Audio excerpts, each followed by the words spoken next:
পঞ্চম শ্রেণীর প্রিয় শিক্ষার্থীরা, আরেকটি নতুন পর্ব নিয়ে তোমাদের মাঝে উপস্থিত হলাম। আর আজকের পর্বে থাকছে তোমাদের চতুর্থ অধ্যায়ের গাণিতিক প্রতীক অধ্যায়ের 2 নম্বর পর্বটি নিয়ে।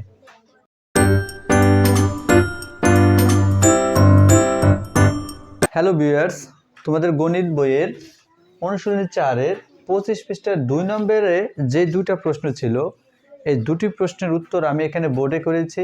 এখন এই প্রশ্ন দুটার খুব সহজভাবে আমি তোমাদেরকে ব্যাখ্যা করে দেখাবো, তাই আশা করছি ভিডিওটি না টেনে তোমরা প্রথম থেকে শেষ পর্যন্ত আমার সাথেই থাকো।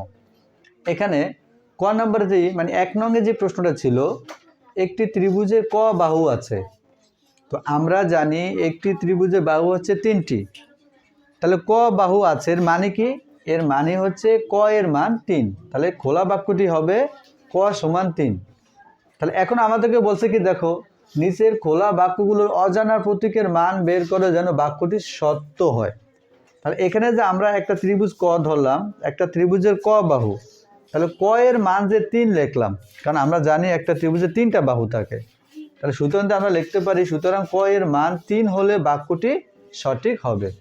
এরপর যদি আমরা 2 নম্বর প্রশ্নটা খেয়াল করি, ক টাকার জিনিস কিনে 50 টাকা দিয়ে 23 টাকা ফেরত দেওয়া হলো।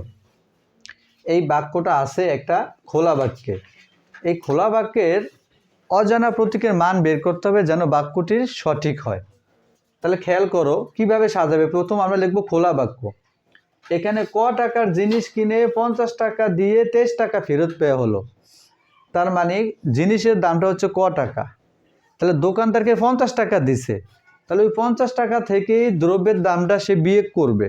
মানে 50 টাকা যে দিল দোকানদারকে, ওই টাকা থেকেই পণ্যের দামটা রাখবে, রেখে বাকি টাকাটা ফেরত দেবে। এজন্য আমরা এভাবে সাজাবো যে 50 বিয়োগ ক সমান 23, কারণ 23 টাকা ফেরত দেওয়া হলে এজন্য এটা সমান চিহ্ন পরে থাকবে। এখন দেখো, যেহেতু আমার এই ক এর মানটা বের করতে হবে অজানা সংখ্যার, এজন্য আমরা কি করব, এই 23টাকে আমি সমান চিহ্ন এই পাশে নিয়ে আসবো, আর কটাকে আমরা 23-এর জায়গায় বসিয়ে দিব। কারণ আমাদেরকে ক এর মান নির্ণয় করতে হবে, এবং যেটা মান নির্ণয় করতে হবে সেটা কিন্তু এক পাশে রাখতে হবে। এজন্য আমি এই ককে আমি 23-এর জায়গায় দিলাম, এবং 23টা এবং এই 50-এর সাথে নিয়ে আসলাম। এখন দেখো 50 থেকে যদি আমরা 23 বিয়োগ করি তাহলে থাকে 27। তাহলে এখানে আছে সমান ক, তাহলে ক সমান 27।